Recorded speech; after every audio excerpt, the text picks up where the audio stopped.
opposition won't focus on me, opposition won't focus on you, everybody will focus on the ball. When I pass this ball to you, now the attention is on you. Everybody is looking on you. So I pass it to you, right? You're getting the pressure from the fullback, you're getting the pressure from the center back. Attention is on you, everybody is shifting this way. What do? Most likely not. If the fullback is that close to you, your option should be let the CM switch the game, right? So now you're gonna make the run behind, right? So because that guy focusing on me, that guy focusing on me, I have the ball. Now you're creating yourself that huge space there. I can, as a CM, now I have many options. I can look at my attacking midfielder, look at you as a winger that's overlapping. I can look to switch the game, or I can just play simple. I have many options. And you always, in the game when you're playing football, keep that in your head. The attention is on the ball. Sounds good? Okay, so I'm gonna pass it to you. You're gonna face the opposition, because you're gonna have to make some sort of a decision, and most likely as a winger, you're gonna have that initial gap, initial space to be able to turn with the ball, right? Unlike CM. Defenders or the midfielders of the oppositions will not allow the CM to make those turns, but as a winger, you're gonna have that space out there. So you wanna utilize that. Maybe if that second CB is not there, yes, you can force, you can challenge the fullback. If the second CB is there, play simple until you get yourself in a position where you're away from the pressure. Good. See, now I have you as an option making that run. I have my simple option, and I can have the switching option. So when you're making that run, if we are central, I would rather my winger to make a wide run. You looked back and your fullback is overlapping. You are forced to make an inverted run. You're forced. You have no other option. If you want to utilize your overlapping fullback, you have to make an inverted run. If your fullback is lazy, not making the overlap, now you're gonna make a wide run. Because now we can have attacking midfielder filling those gaps, striker filling those gaps. He is running. Is there ever a scenario where I cut back and cover for him and he goes? That really depends on the situation in the game. Let's say I'm your fullback. I'm overlapping. Maybe we are winning 1-0 already. We don't have to take as much risk. I would rather my winger making sure that we have this space covered. Most likely, I don't want you to, as a winger, I don't want you to be this wide out and covering this space. I would rather you tuck in and cover like more central rather than being super wide. I wouldn't care as much if I left the space wide. I care a lot if you left the space central, right?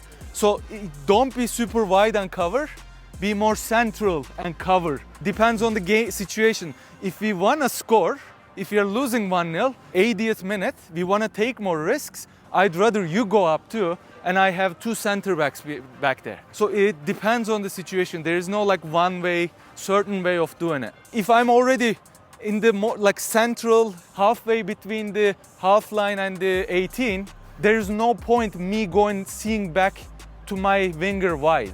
I would rather my winger tucking in and be in the 18, right? So you want to make more inverted runs as a winger. We are assuming that we are central and we're gonna make the runs in behind the fullback. Good. Really good. Now automatically you got yourself in a more dangerous space that you receive the ball. You have the forward momentum. When you kill the ball there as a winger, what happens? You're losing your momentum. Yeah, winger is supposed to be fast and we need the winger's momentum. When you want to go with the ball after you kill it, you're losing your momentum. We need your speed off the ball. You're fastest there. Sounds good? Good.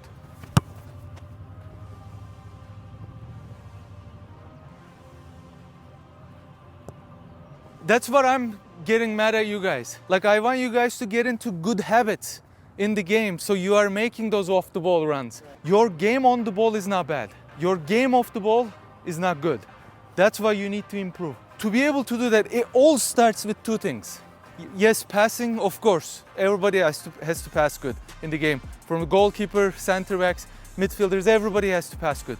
But also there are two things you have to do that will allow you to make those off the ball runs. Improve your game IQ, game intelligence. You have to scan and you have to have a good first touch. You have to scan. So when this ball initially coming to you from the CM to you, shoulder check, see where the fullback is. If you make that scanning after you receive the ball already, you got the ball, you're looking around, now you don't know.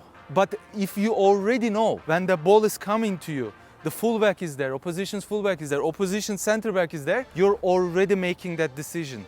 You gained yourself 5 seconds. Get the habit of looking always. It's like driving a car. How many times you don't even notice anymore that you check your rear mirrors and all that. You just do it naturally. It has to be like that. It has to be natural on the pitch. Good. Good. Know when to release that ball, when you should make the runs off the ball. Straightforward. If you're central, release it.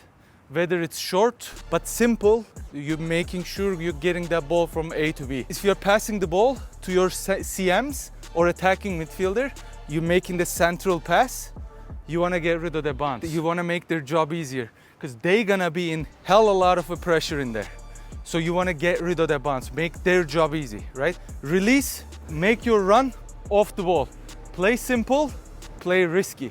When you're near the 18, you receive the ball, you don't have to pass as much, but of course your crossing abilities has to be really good. So if you want to keep the ball chest to waist level, curve it. So if you're playing the right wing, you're on this side of the field. If you're central and if you're looking to change that ball, switch that ball from one side to the other side of the field, ping the ball. Don't try to curve it, because when you curve it, you won't be able to generate as much power. So you want to get under the ball, get a good backspin and ping it to the other side. But if you are in this area, which are one of my favorite types of crossing, instead of going in the line, cross from here. That makes the center back's job a lot harder. If you get too far in the 18, now the opposition's defenders, so they are already there. But if you cross the ball from here, it's a bit more unexpected and you have a better chance for your opposite side winger to connect with the ball or your striker to connect with the ball. When you want to switch this ball from one end to the other side of the field, try not to focus going straight. That's almost like a square ball.